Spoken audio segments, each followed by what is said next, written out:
હવે સંસદની અંદર જ્યારે બજેટ રજૂ થાય એના 10 દિવસ પહેલાં આ બધા 100 અધિકારીઓને દુનિયાથી અનકટ કરી દેવામાં આવે છે, એટલે દુનિયાથી એમને અલિપ્ત કરી દેવામાં આવે છે. મતલબમાં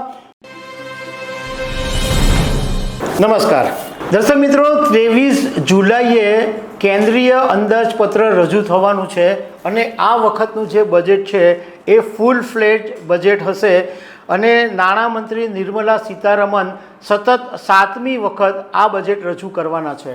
આ બજેટને કેટલું ગુપ્ત રાખવામાં આવે છે એના વિશે હું તમારી સાથે વાત કરીશ. મારું નામ રાજેશ શાહ છે અને તમે જોઈ રહ્યા છો ખબર છે.com.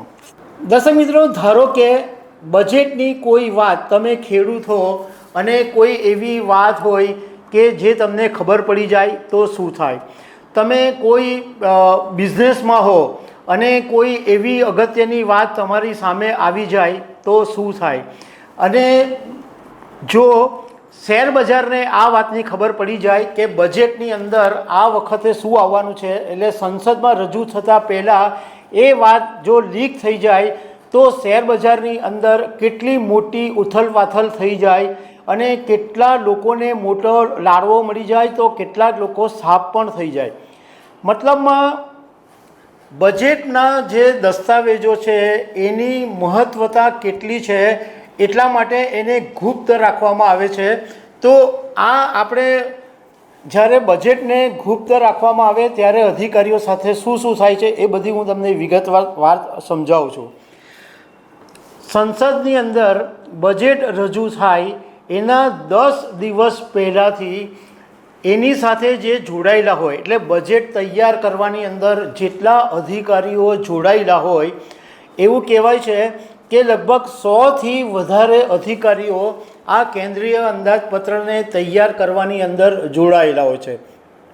હવે સંસદની અંદર જ્યારે બજેટ રજૂ થાય એના 10 દિવસ પહેલાં આ બધા 100 અધિકારીઓને દુનિયાથી અનકટ કરી દેવામાં આવે છે, એટલે દુનિયાથી એમને અલિપ્ત કરી દેવામાં આવે છે. મતલબમાં એમની ઘર, દુનિયા, મિત્રો, સગાવાલા કોઈની સાથે એમનું કનેક્શન રહેતું નથી.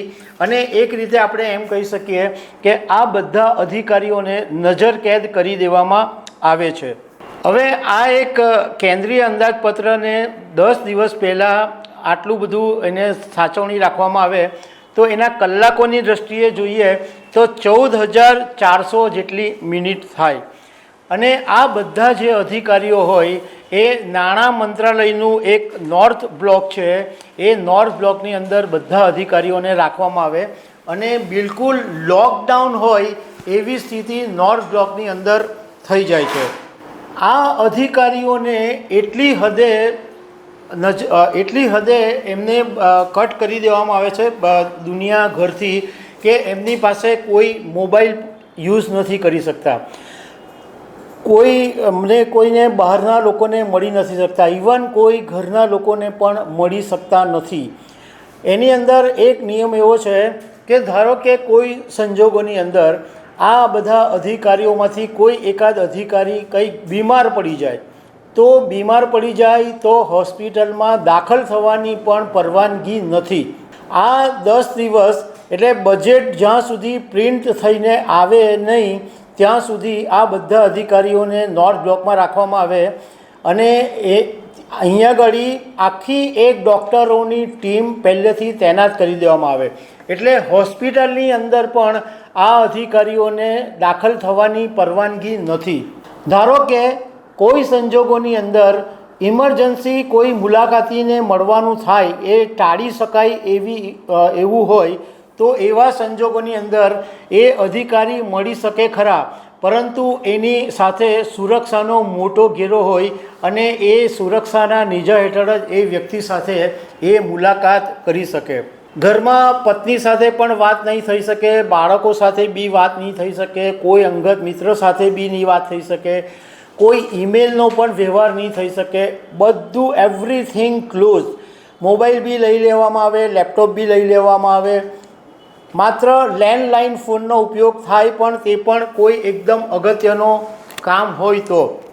અને આ જે નોર્થ બ્લોકનું એન્ટ્રી અને એક્ઝિટ જે છે એ ઘણા બધા દિવસોથી બહારના લોકો અને મીડિયાના માટે બંધ કરી દેવામાં આવે, ત્યાં એન્ટ્રી પર બિલકુલ પ્રતિબંધ હોય અને CISFના જવાનો અને દિલ્હી પોલીસના પોલીસ કર્મીઓ સતત અહીંયા સુરક્ષા કરે અને જે અધિકારીઓ છે એની પર એ લોકો બાજ નજર રાખે છે કે કોને મળે છે, કોની સાથે વાત કરે છે, એ બધી જ બાબતોની તપાસ કરવામાં આવે છે. આ જે બજેટની જે ગુપ્તતા જાળવવાની વાત છે એમાં ઓફિશિયલ સિક્રેટ એક્ટ મુજબ સંસદમાં રજૂ થતાં પહેલાં ગુપ્ત દસ્તાવેજ હોવાને કારણે એની સુરક્ષા રાખવાની હોય છે અને જો બજેટ સાથે જોડાયેલી કોઈ પણ માહિતી કોઈ સંજોગોની અંદર જો લીક થઈ જાય તો એના માટે જે જવાબદાર વ્યક્તિઓ હોય એની સામે કડકમાં કડક કાર્યવાહી કરવામાં આવે છે, એવી એની અંદર જોગવાઈ છે. 1950 સુધી આ બજેટ જે દસ્તાવેજો હતા એ રાષ્ટ્રપતિ ભવનમાં આવેલા એક પ્રેસની અંદર છપાતા હતા, પરંતુ એક વખત આ બજેટની કેટલીક બાબતો લીક થઈ ગયેલી ત્યારથી રાષ્ટ્રપતિ ભવનના પ્રેસમાં બજેટને છપાવવાનું બંધ કરી દેવામાં આવ્યું અને એ પછી મિન્ટ રોડ પર સરકારી પ્રેસની અંદર આ બજેટ દસ્તાવેજો પ્રિન્ટ થતા હતા. પણ 1980થી અત્યાર સુધી નાણાં મંત્રાલયનું જે નોર્થ બ્લોક છે એના બેઝમેન્ટની અંદર એક પ્રેસની અંદર આ બજેટ દસ્તાવેજો છાપવામાં આવે છે અને બજેટ દસ્તાવેજો છપાઈને પૂરા નહીં થાય ત્યાં સુધી 10 દિવસ સુધી અધિકારીઓને અંદર નજરકેદ હોય છે.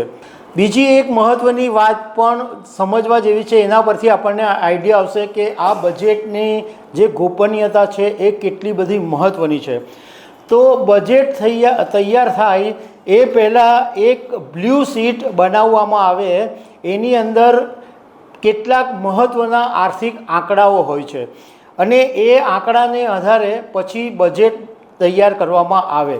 હવે આ જે બ્લુ શીટ છે એ નાણામંત્રી પોતે પણ બહાર લઈ જઈ શકે નહીં, એમને પણ એ બ્લુ શીટ બહાર લઈ જવાની પરવાનગી નથી.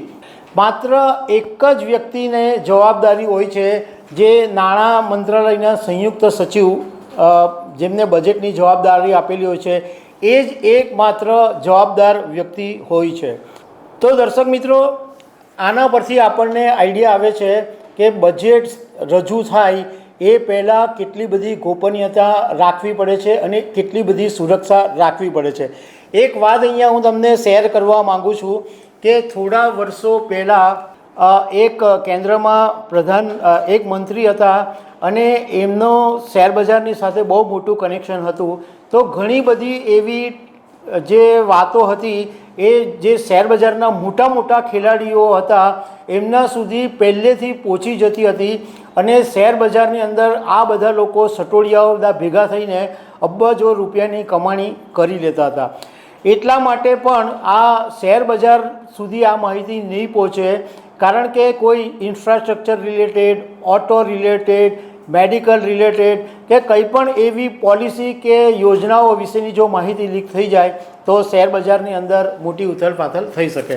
તો દર્શક મિત્રો, આવી અનેક વાતો સાથે અમે તમને મળતા રહીશું. Thank you very much.